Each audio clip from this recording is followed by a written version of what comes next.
one. 5.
Okay.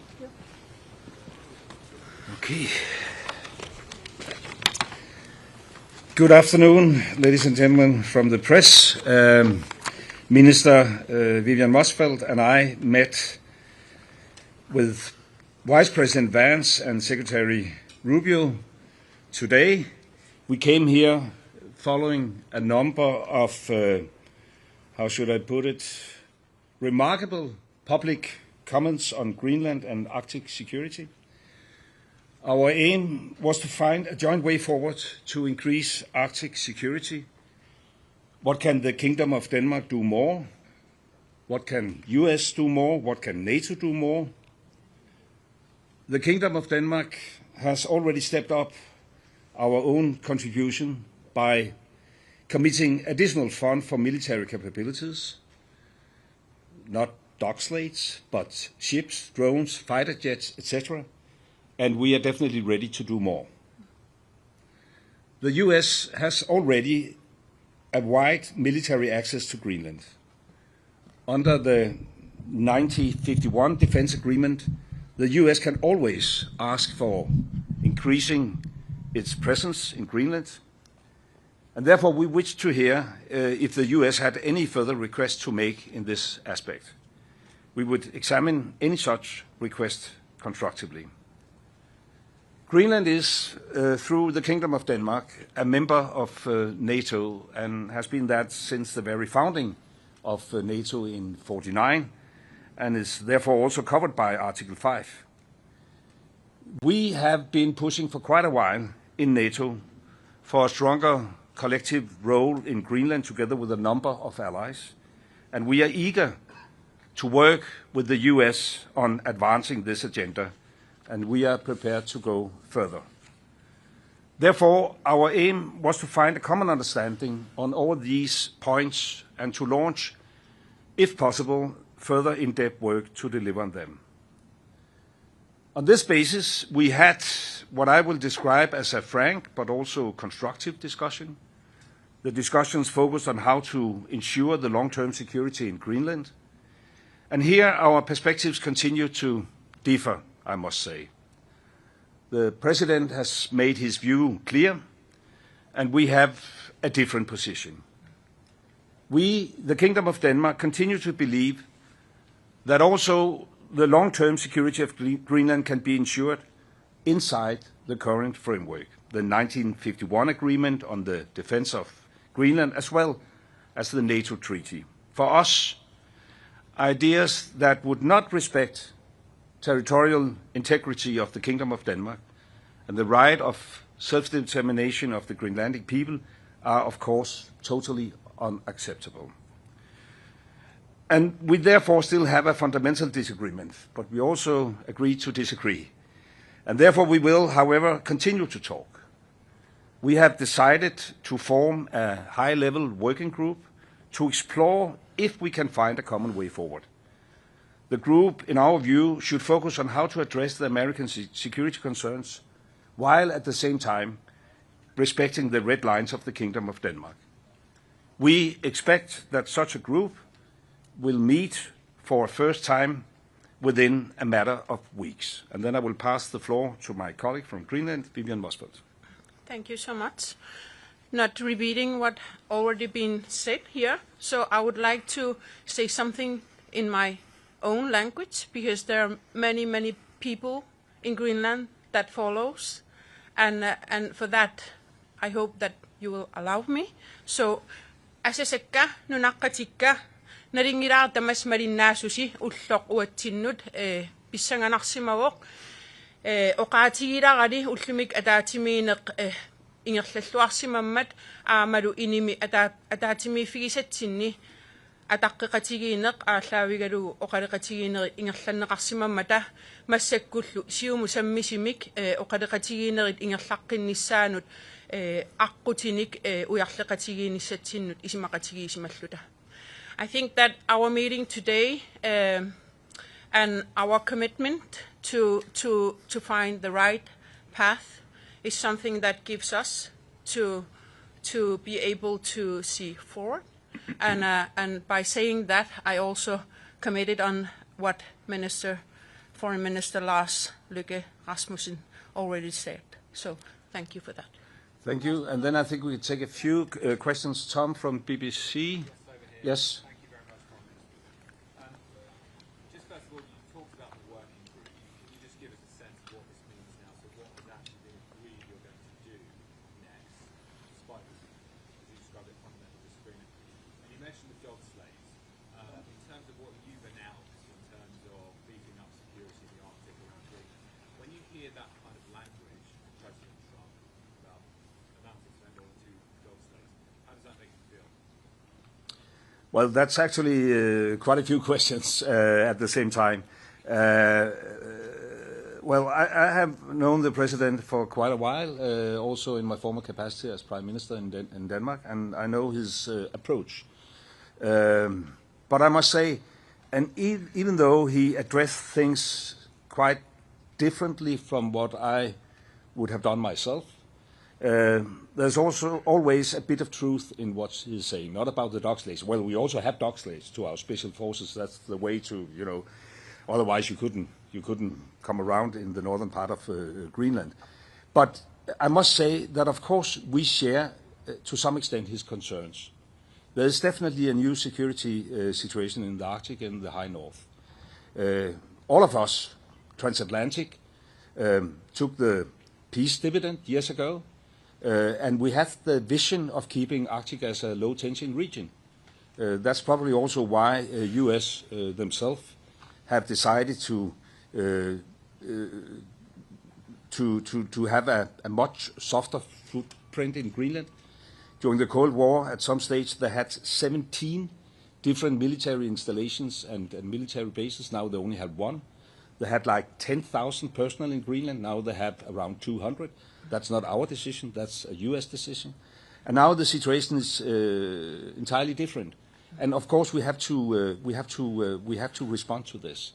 The big difference is whether that must lead to a situation where U.S. acquire Greenland, and that is absolutely not necessary. I mean, we have the long-lasting diplomatic relation, the longest-lasting diplomatic relation with U.S.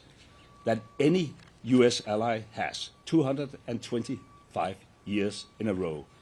And we have a perfect framework which could be used. And therefore, to answer your question, even though we wasn't so successful that we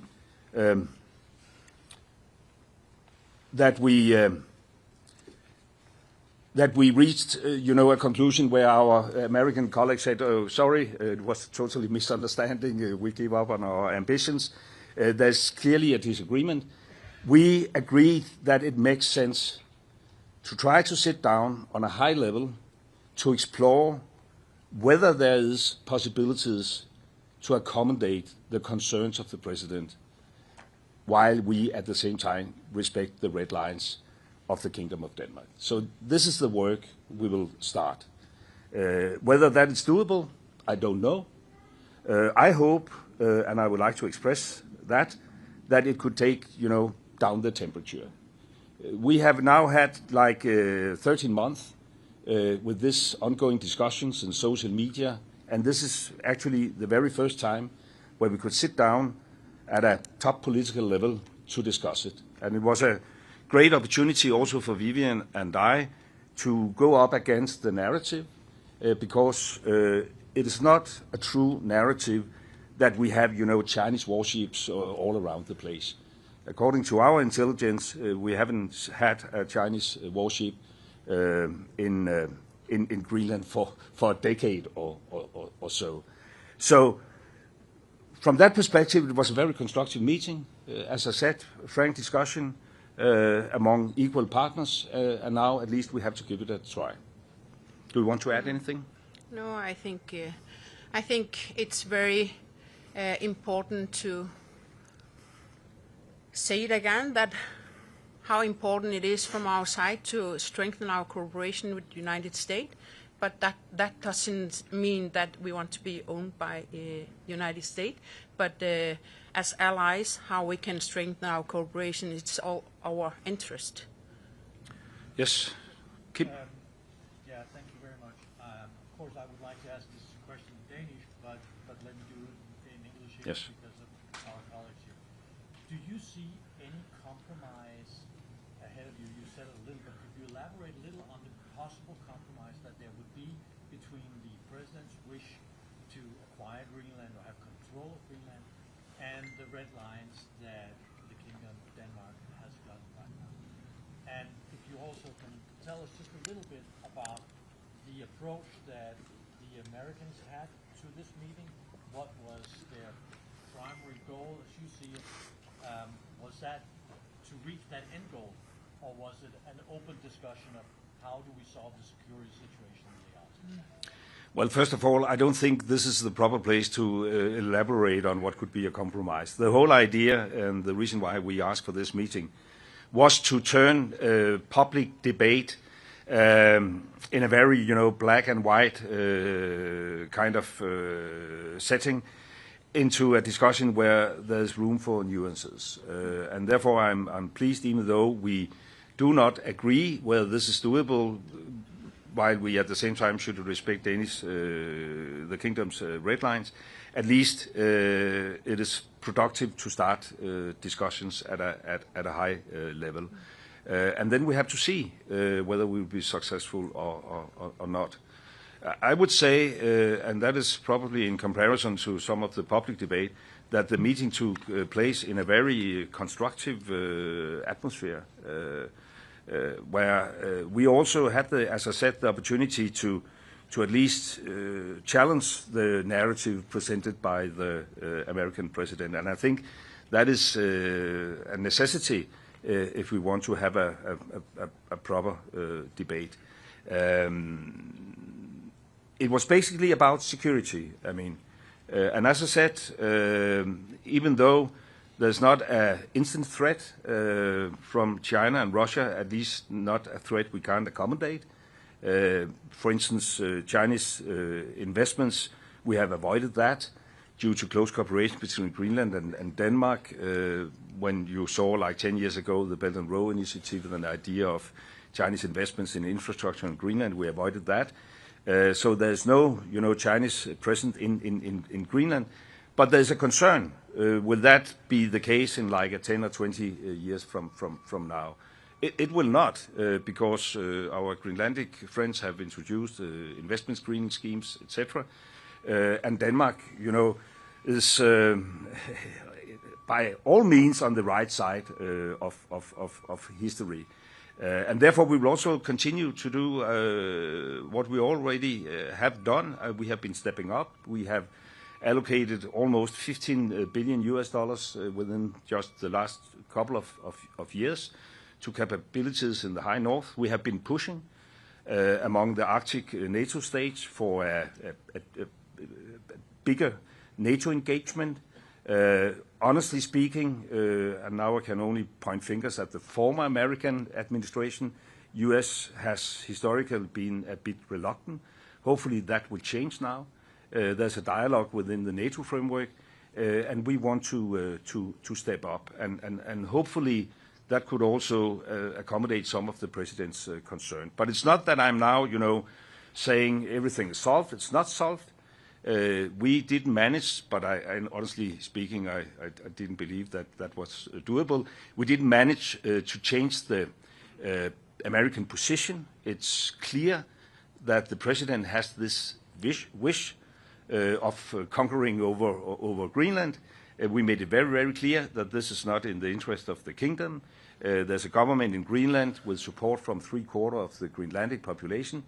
The premier made it very, very clear yesterday that Greenland, for the time being and for foreseeable future, will remain within the kingdom of Denmark. And therefore, this is a common position that we want to work with our American friends and allies, but it must be a respectful cooperation and it must respect the red lines. Should we take a very final question and then, yeah, come on. There's a fight going on now about, okay, yes. We can do that afterwards. Yeah. Both of you. So you say you have had a constructive meeting.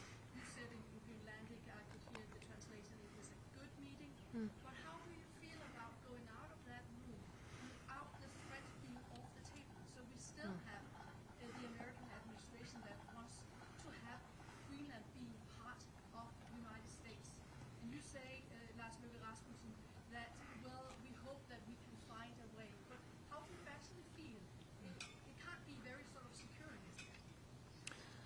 Vivian? I think that it's never been so important to initiate that we are allies, we are friends, we have been cooperated in many years, we have history together, so it's all our interest to find the right balances. So I don't think I can say it longer than that. Of course, we have work to do in the future, and for us the most important is that you find the normalized relationship we used to have, and it's very important. And I think that we have initiated so many times where we stand and our geopolitics and location and everything that is very important, and we do it as an ally, and we do it. Of course, it's also our interest that Greenland's positions and how we do it, that you do it on behalf of the allies. And yes. Yeah, that will be the final question. That will be the final question. Mark Stone from Sky News. Can I just ask you, Løkke, about the emotion of this moment? What did the administration, what did Trump's team say to you when you presumably told them that you can't just take over a people, you can't just take over and acquire a nation? Was there any discussion about, did they appreciate that perspective, or for them is this simply about security?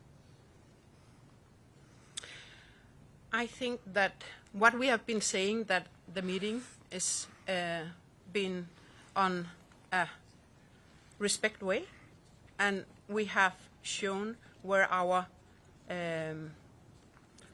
limits are, and from there I think that it will be very good to look forward, and this high level group that is going to work together. As I'm already saying, that it's all our interest to find the right path. It's all according to the security in Northern Hemisphere. So I don't want to say more than what we discussed in the closed meeting room, but I would like to have this. How do you say it in English? Hope for a more mutual understanding and trying to find the right balances is equally from all countries.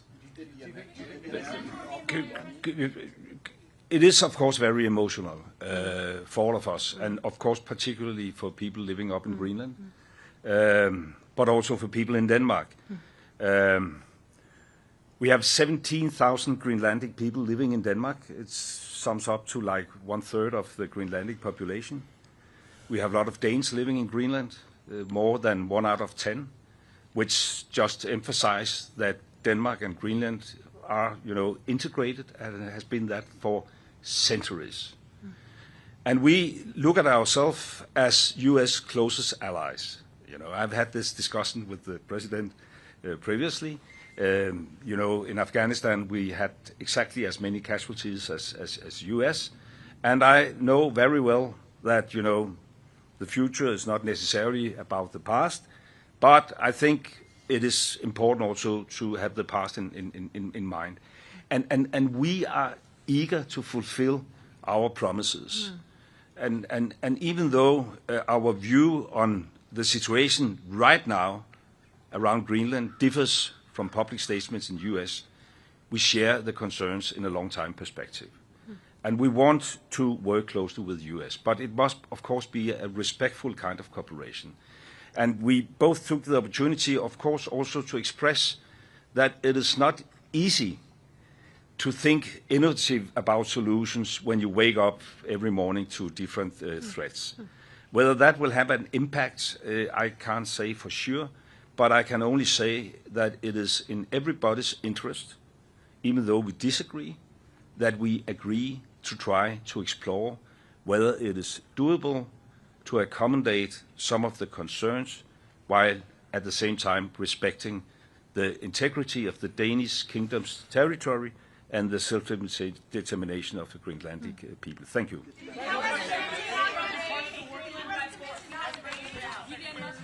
How concerned are you that Trump will try to take Greenland by force?